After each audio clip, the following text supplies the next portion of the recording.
விஜய் வந்து அவங்க பாட்டிக்கிட்ட எவ்வளோ சொல்லி பார்க்குறாரு. ஆனால் அவங்க பாட்டி புரிஞ்சுக்கிற மாதிரி இல்ல. அதனால விஜய் ஒரு முடிவு பண்ணுறாரு. அவர் ட்ரெஸ் எல்லாம் எடுத்து வச்சுட்டு கிளம்புறாரு. பாட்டியும் தாத்தாவும் வந்து "ஏன் இப்படிலாம் பண்ற?" அப்படின்னு சொல்லிட்டு கேட்குறாங்க. "இல்ல தாத்தா, காவேரி இல்லாத இடத்துல எனக்கு என்ன வேலை? இந்த சொத்து, சுகம் எதுவுமே எனக்கு தேவையில்லை. எனக்கு காவேரி மட்டும் போதும்." அப்படின்னு சொல்லிட்டு கிளம்புறாரு. அதை கேட்டு பாட்டி வந்து இப்படி பண்ணுவான்னு விஜய் எதிர்பார்க்கவே பார்க்கல. "இந்த பாட்டி வேணாம், தாத்தா வேணாம், யாரும் வேணாம்னு நீ போறல்ல, கண்டிப்பாக நீ ஃபீல் பண்ணுவடா. அங்கே உன்னை மரியாதை நடத்த மாட்டாங்க. அப்போ தெரியும் இந்த பாட்டியோட தாத்தாக்கும் நீ வந்து என்ன கொடுத்துருக்கன்னு சொல்லிட்டு எங்களோட அருமை உனக்கு புரியும்டா." அப்படி சொல்கிறாங்க. அமைதியாக போயிட்டுருக்காரு. தாத்தா வந்து "ஏன் விஜய் இப்படிலாம் பண்ணுற?" அப்படி சொல்லிட்டு போய் கேட்குறாரு. "தாத்தா என்னை மன்னிச்சுங்க தாத்தா, எனக்கு ஒரு வழி தெரியல. பாட்டி மனசு மாறணும். அதே மாதிரி வந்து இந்த சொத்து சுகத்துக்காக காவேரியும் நானும் வாழலைன்ற விஷயமும் எல்லாருக்கும் புரிய வைக்கணும். அதுக்காக தான் அதை முடிவு பண்ணுறேன். தயவுசெய்து எல்லாத்தையும் நீங்கள் பார்த்துங்க தாத்தா. பிஸ்னஸ் உட்பட எல்லாத்தையும் நீங்கள் பார்த்துங்க." "என்னடா சொல்கிற? அப்போ பிஸ்னஸ்க்கும் நீ வரமாட்டியா?" அப்படின்னோடனே, "அப்போ அந்த கம்பெனி அதுக்கப்புறம் இந்த ப்ராப்பர்ட்டிஸ் எல்லாம் என்னடா பண்ணுறது தாத்தா? நீங்கள் பார்த்துங்க தாத்தா. ப்ளீஸ் தாத்தா, எனக்காக இதை செய்யுங்க." அப்படி சொல்லிட்டு கிளம்புறாரு. என்ன பண்ணுறது தெரியாமல் தாத்தா தவிக்கிறாரு. இங்கே வந்து தாத்தா வந்து செமையாக பாட்டியை திட்டுறாரு. "ஒன்னால தான் என் பேரன் என்னை விட்டுட்டு போயிட்டான். எல்லாத்துக்கும் காரணம் நீ தான். இந்த சொத்து சுகத்தெல்லாம் கட்டிக்கிட்டு நீங்கள் அழுவ." அப்படி சொல்லிட்டு டென்ஷன் ஆகி போகிறாரு. அதை கேட்டுட்டு வந்து பாட்டி அழறாங்க. அவங்க பொண்ணு வந்து கேட்குறாங்க, "என்னம்மா இப்படி பண்ணுவான்னு எதிர்பார்க்கலையே." அப்படின்னோடனே, "கண்டிப்பாக திரும்பி வருவான் என் பேரன், வராமல் இருக்க மாட்டான். அந்த காவேரியோட குடும்பம் என்ன சொல்லி என் பேரனை மயக்கினாங்கன்னே தெரியல, இந்த மாதிரி பண்ணியிருக்கான். ஆனால் ஒன்று, அவனுக்கு எல்லாமே தெரிய வரும். அங்கே எவ்வளோ கஷ்டம் இருக்குன்னு எனக்கு நல்லாவே தெரியும். அவங்க எப்படி வாழ்கிறாங்கன்னு நம்மளுக்கு தெரியும்ல." அப்படி சொல்லிட்டு இருக்காங்க. அது கேட்டுட்டு வந்து அவங்க சித்தப்பாவும் சொல்கிறாரு. விஜயோட சித்தப்பாவும், "ஆமாம் அங்கே என்ன இருக்குது? விஜய் மாதிரி ஆளெல்லாம் இந்த மாதிரி பணக்கார வாழ்க்கையில் இருந்துட்டு திடீர்னு வந்து அங்கே போனால் அவன் எவ்வளோ கஷ்டப்பட்டுருப்பான்.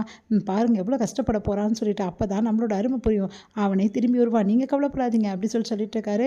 இங்கே வந்து விஜய் வந்து பொட்டி படிக்கையோட வரதை பார்த்துட்டு எல்லாருமே அதிர்ச்சி அடைகிறாங்க. விஜய் வந்து நடந்த விஷயத்தை எல்லாம் சொல்கிறாரு. "என் பாட்டி வந்து புரிஞ்சுக்க மாட்டாங்க. அதை பற்றி எனக்கு கவலையும் கிடையாது. எனக்கு எந்த வந்து ப்ராப்பர்ட்டிஸோ சொத்து சுகமோ தேவையில்லை. எனக்கு என் காவேரி தான் முக்கியம். என் குழந்தை தான் முக்கியம். அதுக்காக தான் வந்துட்டேன்.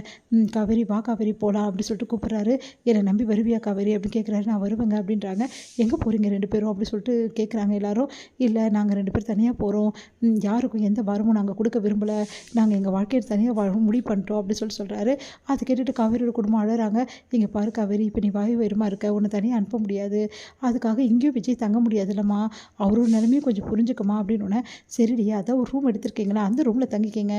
குழந்தை பிறக்க வரைக்குமாவது அட்ஜஸ்ட் பண்ணி தங்கிக்கிங்கடி. அதுக்கப்புறம் நீங்கள் வீடு பார்த்துட்டு போகலாம்." அப்படி சொல்கிறாங்க. உடனே வந்து யோசிக்கிறார் விஜய். "இங்கே பாருங்கள் தம்பி, நான் சொல்கிறது கேளுங்க. இந்த மாதிரி டைமில் காவேரி எங்களை அனுசரிப்பில் தான் இருக்கணும். அவளுக்கு என்னென்ன வேணும் ஏது வேணும் பார்த்து செய்யணும். இது ஒன்று உங்கள் வீட்டில் உங்கள் பாட்டி கூட இருந்தீங்கன்னா தான் அவங்க செய்வாங்க. இந்த மாதிரி நிலைமையில காவேரியை தனியாக அழைச்சிட்டு போகிறது உங்களுக்கு கஷ்டம். நான் உங்களை எங்கள் வீட்டில் தங்க சொல்ல, இந்த ரூமில் தங்குங்க." அப்படி சொல்கிறாங்க. "சரி காவேரி, உனக்காக நான் இந்த ரூமில் தங்குறேன். நம்ம கொஞ்ச நாள் குழந்தை பிறக்க வைக்க இங்கே இருக்கலாம்." அப்படின்னு சொல்லிட்டு 2 பேரும் முடிவு பண்ணுறாங்க. எங்கள் காவேரி விஜயும் ரொம்ப வந்து சந்தோஷமாக வந்து எல்லாத்தையும் எடுத்து ஏற கட்டுறாங்க. அப்போ காவேரி மனசு கஷ்டப்படுறாங்க. "என்னால் இவ்வளோ பெரிய வசதியான வாழ்க்கையை விட்டுட்டு இவர் வந்திருக்காரு." அப்படின்னு சொல்லிட்டு மனசு கலங்குறாங்க. விஜய் வந்து அவர் ஆறுதல் சொல்கிறாரு. "இங்கே பாரு காவேரி, எதுவுமே எனக்கு நிரந்தரம் இல்லை. ஏன் கொஞ்ச நாள் வந்து இங்கே நான் தங்கி இல்லையா?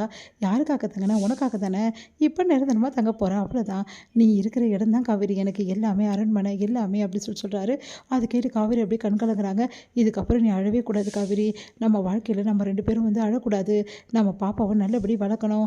நான் அதுக்காக தான் அழக்கூடாது." அப்படின்னோடனே, "ஏய் குட்டி பாப்பா, பார்த்தல்ல, உனக்கு நான் சொல்லியிருந்தேன்ல, அப்பாவும் நீ நான் 3 பேரும் ஒன்றா வாழ்வோம் ஒரே வீட்டிலன்னு சொல்லிட்டு. பார்த்தல நம்ம ஒரே வீட்டில் வாழ்கிறோம்." அப்படி சொல்கிறாங்க. உடனே வந்து "காவேரி, அசைவுகள்லாம் உனக்கு தெரியுதாடி?" அப்படி சொல்லிட்டு கேட்குறாரு. பரவாயில்லங்க, லைட்டாக வந்து மூமெண்ட் ஆகிற மாதிரி தான் இருக்குது." அப்படின்னோடனே அப்படியே வந்து பார்த்துட்டே இருக்காரு. வந்து கையை வச்சு வயித்துல. அடுத்து வந்து 2 பேருமே வந்து தன்னை மறக்கிறாங்க.